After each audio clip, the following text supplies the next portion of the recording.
Respected Sri Lakshmi Narayan ji, Durga Reddy ji, Sri Surendra ji, Sanjeev ji, and all other participants who have joined this release function. Greetings to you all. And at the outset, I would like to thank Sri Lakshman ji for the kind words he has expressed about me. मैं सोच रहा था తెలుగులో మాట్లాడాలా హిందీ में बोलना है whether I should speak in English. So I was in a dilemma because I will not be able to speak in Telugu for a long time. That too online may be difficult. In front of me, if there are some Telugu people, definitely I can speak some words in Telugu. So chala santosham.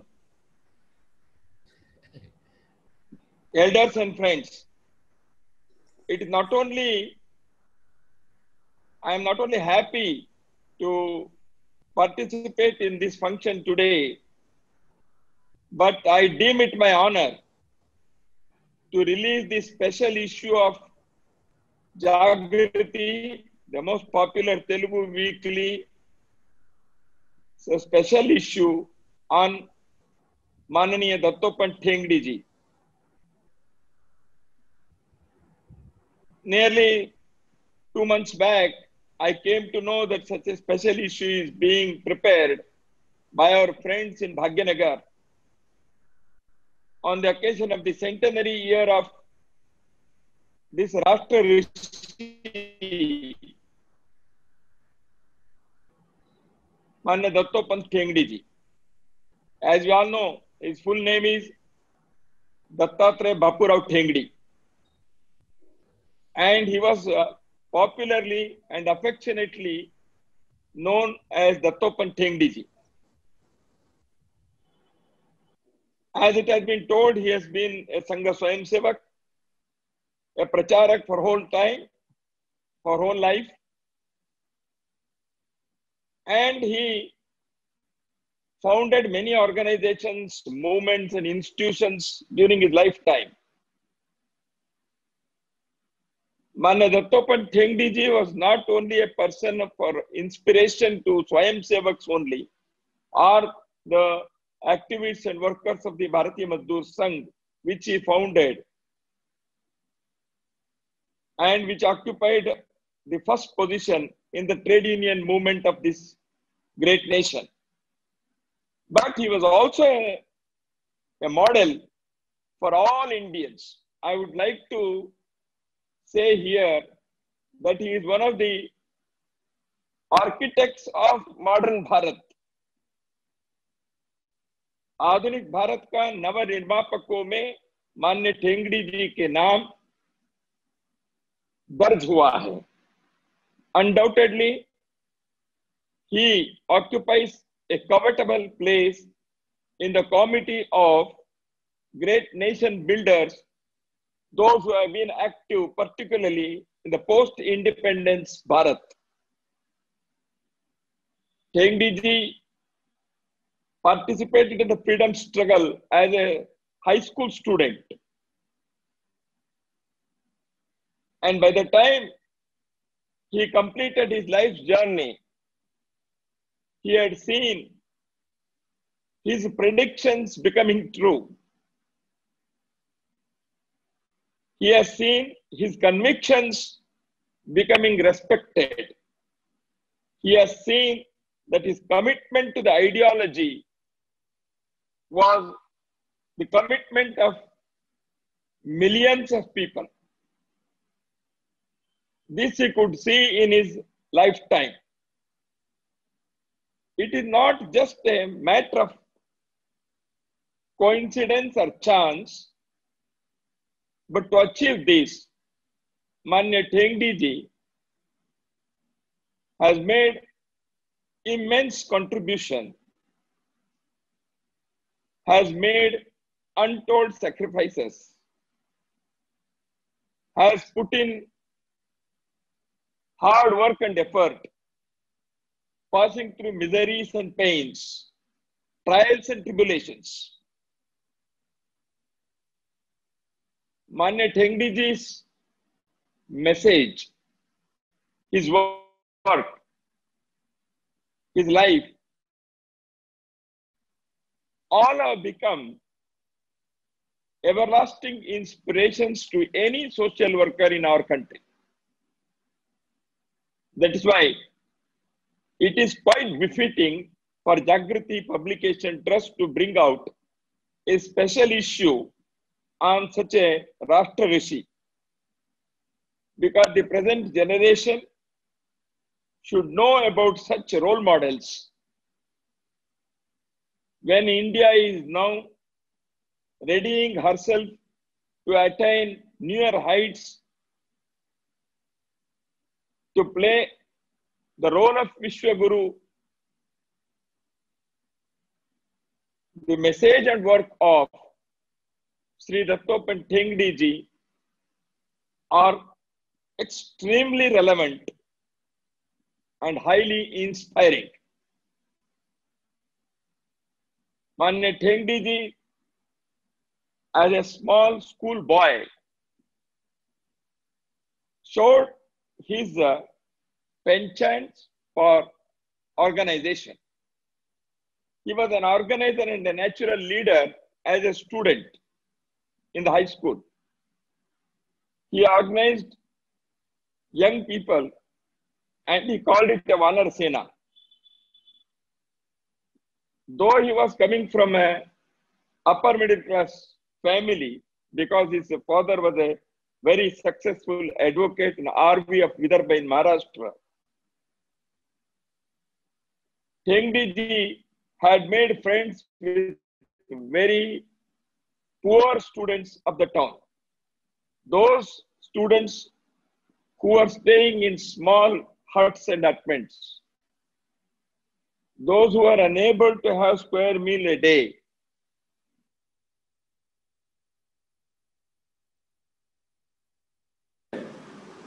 That's why they became his friends. And as a boy, Manya Thengdi ji started an organization called Jhuggi Jhopdi Association of RV. So you can see that such a boy becomes a leader whose heart bleeds for the poor, whose thoughts flow for the underprivileged, whose sweat flows for the underdog and the downtrodden. Thengdi ji is known as a trade union leader. But at the same time, he was not only a trade union leader, he was a thought leader. He was an ideologue of the cultural nationalism of Bharat, which is termed as Hindutva. Thengdi ji's vast reading, understanding and observation, not only of India's present and past, but of the societies all over the world, the civilizational studies he had made, the interactions he had made with the academicians, trade union leaders, the media people, the political sphere, he had immense contact. That's why entire world was his university. He learned in that university. He taught in that university. So he made this world as his studying place, his learning place, and his teaching place. He lived for a great cause of Parama Vaibhava of Bharat.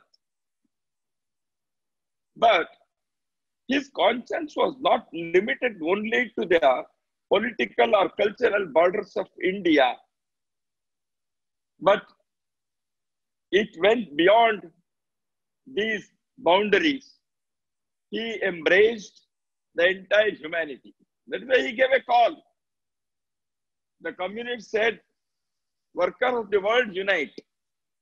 But I distinctly remember in the Bangalore conference of Bharatiya Mazdoor Sangh from the dais, he declared, I was present there, Though I was an ABVP Karyakarta, I attended that function because it was held in Bangalore, which is my hometown. He said, it is not workers of the world unite. He said, workers will unite the world. Because the workers, the laborers do not have this various fissiparous tendencies of caste, community, language, or nationality. That is why the workers will unite the world. Because the feeling of a worker in Bharat, feelings of a labor in South Africa, or the miseries and hardships of a worker in Europe, they are all common. That's why Tengdiji was a universal personality. He could understand the miseries and hardships, the pains and pleasures of the people anywhere in this world. So that's why his understanding, his study were amazing. I attended a lecture series years ago in Bangalore. The lecture series was by Tengdiji, and it came out as a book later on. The Renaissance Way, the Dharma, published by Rashtrotthana and Parishad, Bangalore. And when I was listening to him as a college student, I was amazed to see him speaking.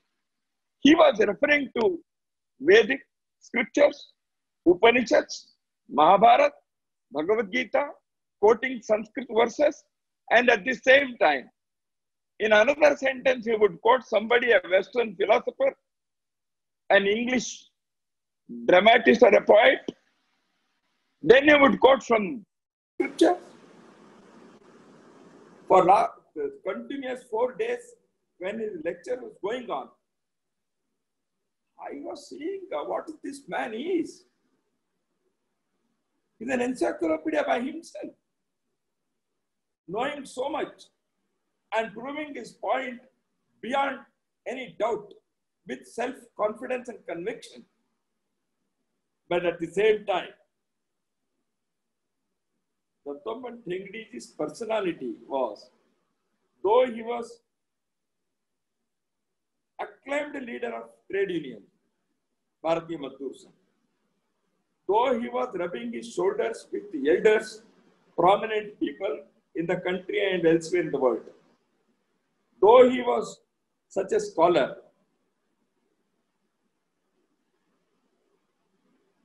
an affectionate man was sitting inside Dattoppan Tengdi. His love and affection for the ordinary people, that was something beyond words. In the morning, he would be speaking with some Karyakarta of the organization who is an office bearer. In the afternoon, he may be talking with an academician or an intellectual. Evening, he will be putting his hands on the shoulders of an ordinary factory worker who is uneducated, who lives in a small hut, and he will express his love and affection, and he will talk with him, he will have personal chat with him, he will give him his confidence, he will console him. I have taken myself, Tengdiji, as a pillion rider on the scooter in Bangalore.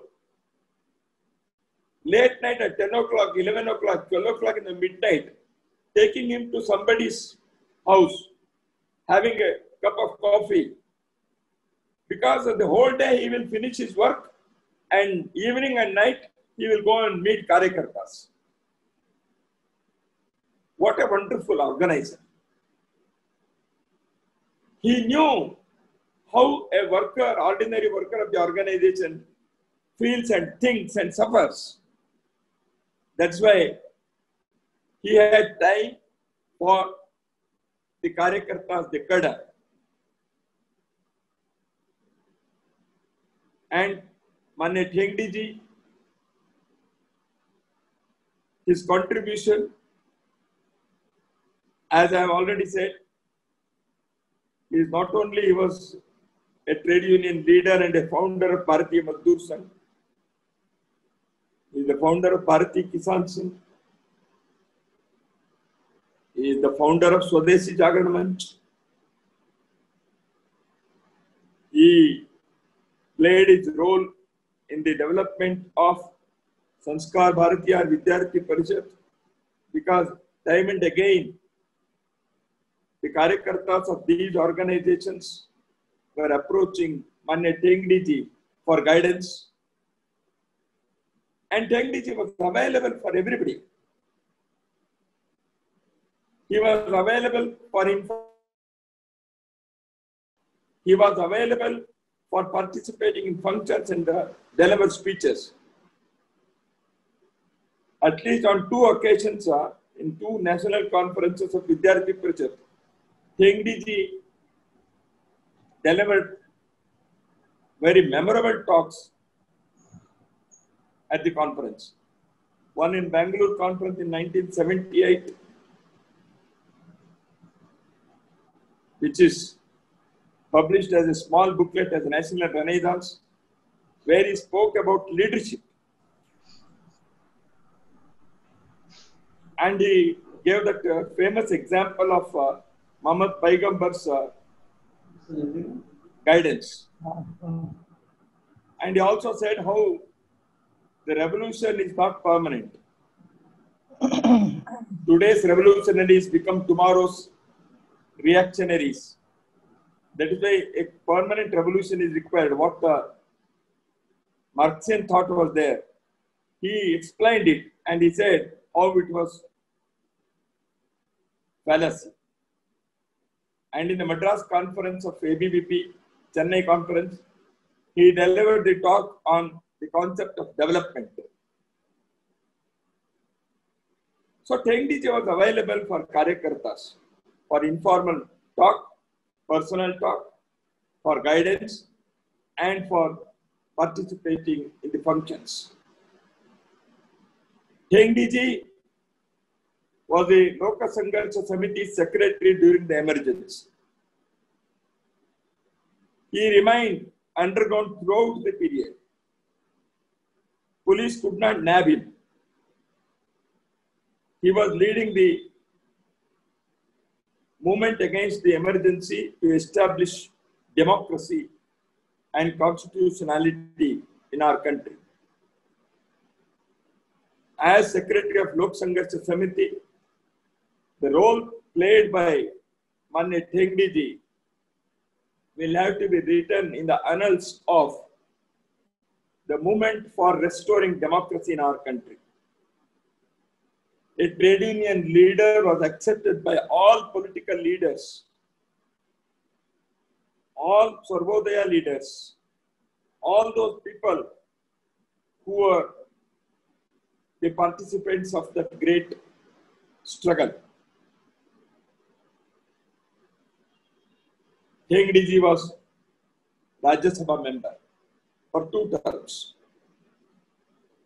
He has spoken on various topics of national social importance. Those speeches are being recorded, and shortly, by the end of this centenary year of Manya Tengdi ji, the collection of his speeches in Rajya Sabha will be published. The work is going on. Tengdi ji was interested in environment and ecology. He spoke at length on this subject, what type of development is required and how environment should be protected. And the trade union like Bharatiya Mazdoor Sangh, within that organization, he started a Paryavarana Manch. The labor field Karyakartas should have the awareness and action for the protection of environment. That's why, though it is a trade union, he started a Paryavarana Manch within that. Because generally it is said that the factories are the reasons for pollution. That's why when we have to work in the factories to earn our livelihood and also to produce for the country, manufacture for the country. But because when the factories run, it also creates pollution in the atmosphere. That's why it is our bounden duty also to see that the environment is protected. That's why while we are earning our bread through factory, we should also contribute for the protection and balance of environment. What a wonderful thought.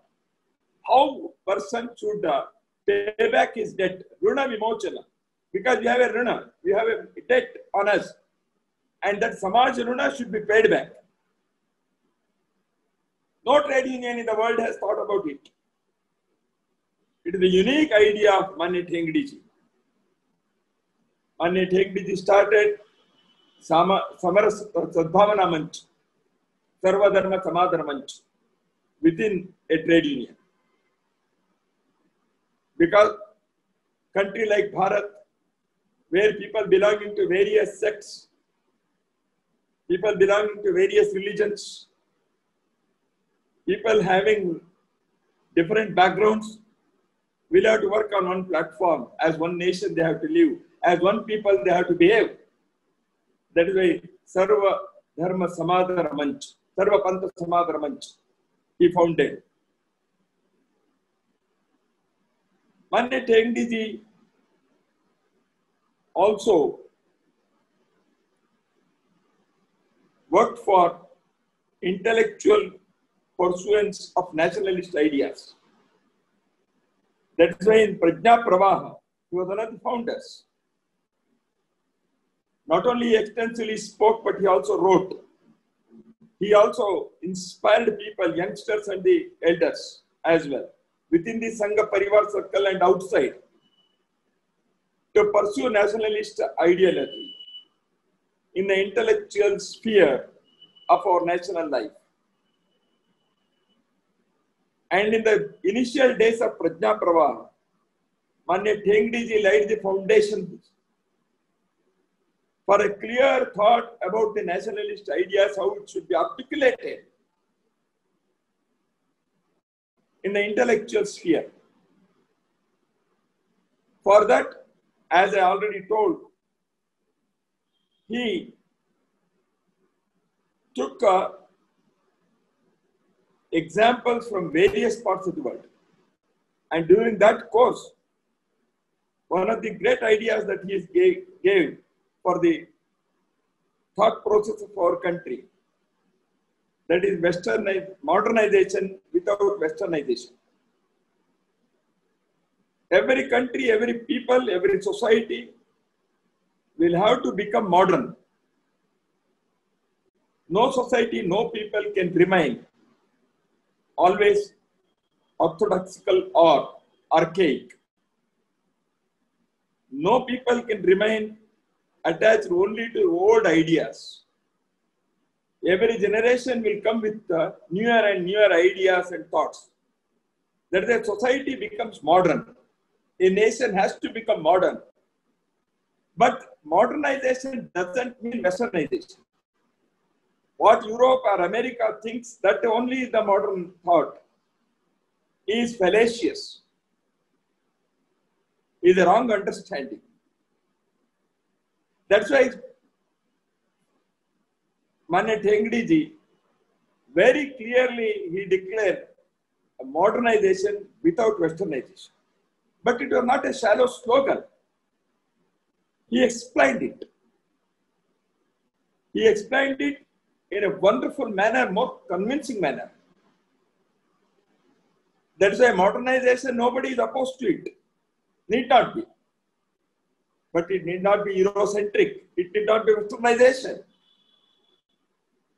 That's why each nation can contribute in its own way for the modern thoughts and modern lifestyles. For that, the cultural roots, the environmental concerns, These things should be taken into consideration when you are becoming the architect of a modern society. So that is the intellectual approach of Manya Thengdiji.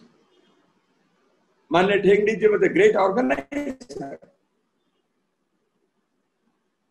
You all know that he not only founded Bharatiya Mazdoor Sangh, but he made it an organization, strong organization, and occupying first position among the trade unions. During his lifetime, he could achieve it. But he did not sacrifice the fundamentals of the organization, which he had learned in the Sangha Shaka and Sangha Karya Paddhati. Wherever he has gone, he took that Sangha ideals, Rashtriya Swayamsevak Sangh's foundational organizational thoughts, practices and principles were modeled and shaped according to the requirements of various national walks of life. That's why in a trade union movement, an organization with the Hindutva thought, with the Sangha Karya Paddhati, was a unique achievement that he did. That's why he gave those slogans.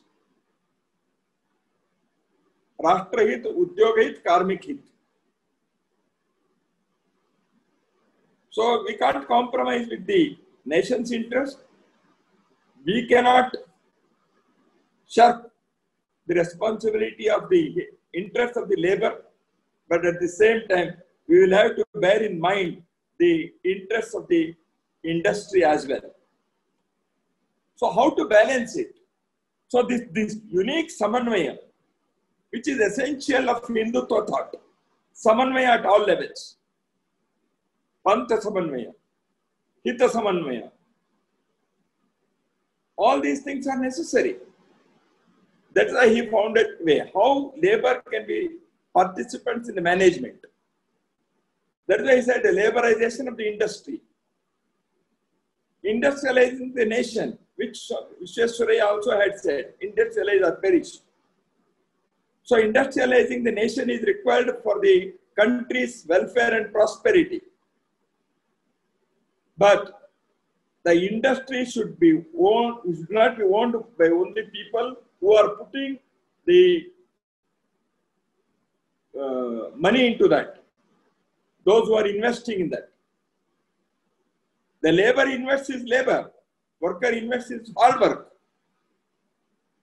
Somebody invests his money. Somebody comes with the technology. And somebody is a customer, consumer. There is an industry runs because of the participation of all these sectors and segments. That the stakeholders have equal right and responsibility when an industry, in a society, in a nation has to prosper.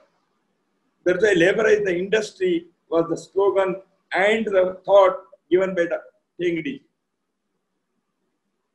And at the same time, he thought that labor should not only demand, come what may, my benefits should be there. Chahe jo majburi. So we should get our emoluments. We should get our bonus. That cannot be the view of labor. That's why he said, he said, nationalize the labor. The labor should have the nation's interest uppermost in his mind. That is why we see at the time of national calamity and national emergency like wars, like floods, like such things, the Bharatiya Mazdoor Sangh has come forward always to protect the nation's interest against the selfish interest of the labor. This was the lesson taught by Manya Thengdiji, not only for the Bharatiya Mazdoor Sangh, but for all the labor unions all over the world. That is why nationalize the industry, industrialize the nationalize the labor, laborize the industry, and industrialize the nation. This is the balance that has to go. So he was an organizer with a thought. He was an organizer with a methodology. He was an organizer with a heart and hand and mind. His qualities of head and heart They were unparalleled. That's why ordinary Karyakarta of Bharatiya Mazdoor Sangh or Bharatiya Kisan Sangh, he finds an elderly, affectionate family member in the personality of Manya Tengdi ji. In front of Tengdi ji, an ordinary Karyakarta can weep, can cry, can complain, can open his heart. That was Tengdi ji. So Manya Tengdi ji, because of his empathy, because of his sympathy, because of his concerns for the ordinary people, he was also having one very important area where he played a very prominent role is of social harmony and social justice and social equality. Samajik samata, samarthata and samajik nyaya. He learned those things not only through in the Sangha Shakha, no doubt, but also he had the wonderful opportunity to work with the Param Pujyanate Dr. Baba Saheb Ambedkar. His learnings and interactions with Ambedkar are something unique. He discussed with Manya Tengdi ji discussed with Pujyanate Baba Saheb Ambedkar several things. Though he was a young man, he worked with him for his, as a secretary and also during his elections. And he has recorded those things. And Manya Tengdi ji's one of the most prominent books is on Dr. Ambedkar and the social revolution, particularly in Maharashtra. Samajik Kranti and Dr. Ambedkar, which has come out in Hindi, Marathi, and many other languages. And because of this feeling and concern for the social harmony and social equality, he started Samajik Samarthata Manch with the participation and help of Karyakartas in Maharashtra. And today Samajik Samarthata Manch is working in various parts of our country. So you can't put Manya Tengdi ji in any one mold. He is a trade union leader, he is a parliamentarian, he is an organizer, he is a thought leader. He is concerned with environment, he is concerned with social equality. He is concerned about the nation's future, world's future, humanity's future, and he is concerned with the Karyakartas' tomorrow's life and bread and butter.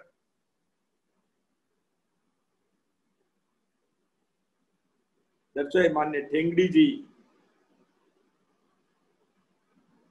when he lived, you were fortunate to learn something from him. Manya Tengdi ji was like Ganga river. It was for us to take how much Ganga we can take. If I can take a small glass, I will take that much Ganga. If I take a bigger vessel or a utensil, I can take that much Ganga. So it was for us to take the amount of Ganga, the volume of Ganga, according to our personality. Manya Tengdi ji, while speaking about another such architect of organization, Yashwantrao Kelkar, Professor Yashwantrao Kelkar, who was one of the architects of Akhil Bharatiya Vidyarthi Parishad. They knew each other very well. When Yashwantrao Kelkar expired, while expressing his Shraddhanjali to Yashwantrao Kelkar, Manya Tengdi ji, he expressed one sentence. He said, "We do not know now what we have lost." When Yashwantrao Kelkar is gone, we do not know now what we have lost. This expression of Manya Tengdi ji can be very well told about Manya Tengdi ji himself. Tengdi ji is not physically present now. We can say we do not know what we have lost.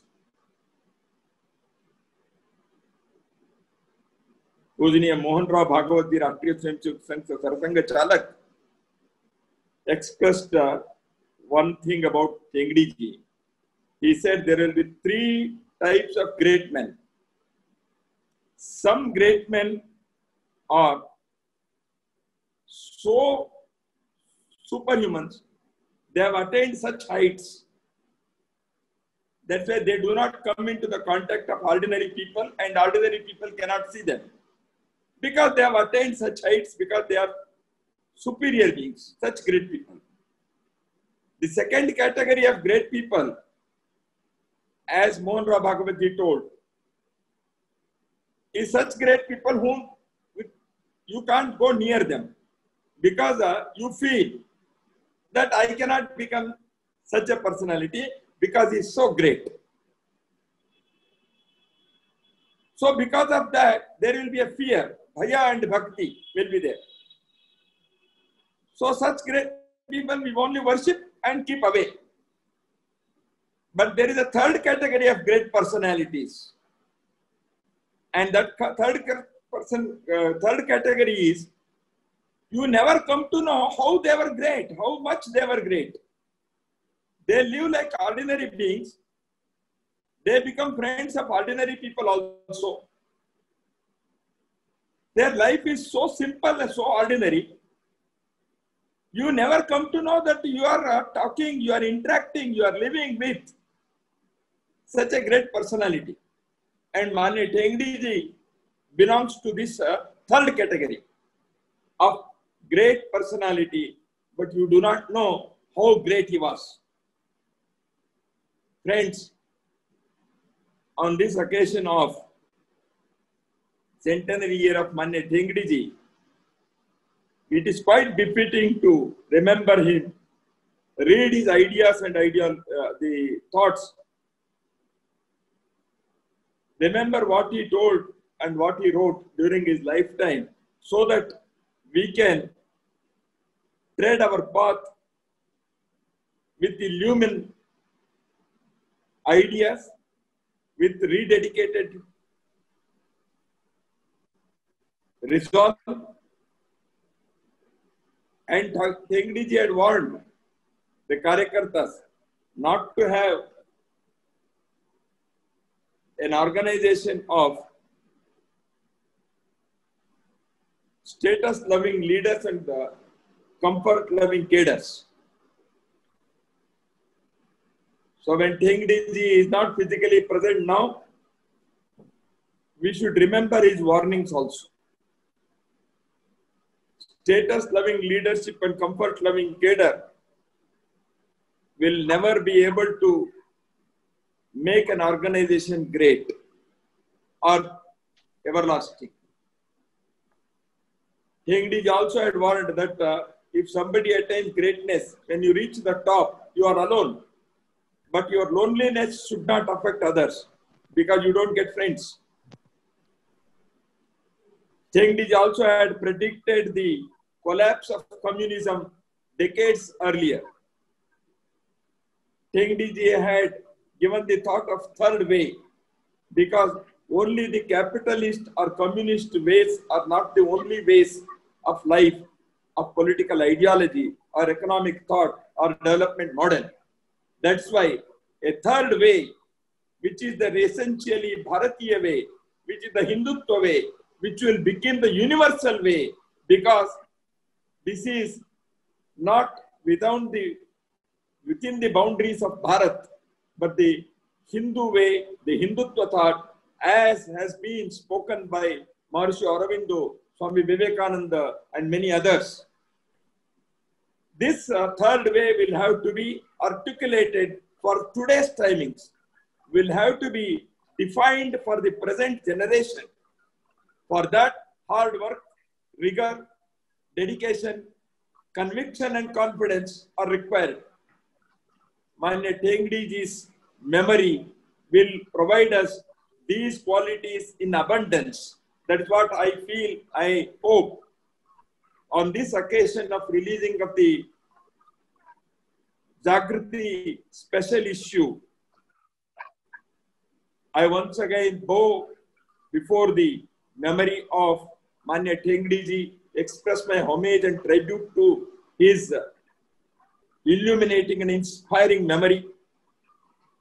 And I congratulate Jagriti Prakashan Trust for bringing out this wonderful special issue. Last night, I was going through the articles. Manya Bhagaya ji, Manya Manmohan ji Vaidya, and Brijesh Upadhyay ji, Soumya Aduli ji, many have written wonderful articles on Manya Tengdi ji. So I request the Telugu readers to read those articles, understand what Tengdi ji has said, and rededicate yourselves for the cause of this great nation, which was very dear to the heart of Manya Tengdi ji. That is the way we can express, we can pay our tributes to this great man, Rashtra Rishi. That's all I wanted to say on this occasion. Once again, with the memory of Manya Tengdi ji, I would like to do whatever is possible in my life. And I thank Jagriti Prakashan Trust for giving me this opportunity to remember this great soul. Namaskar. Om.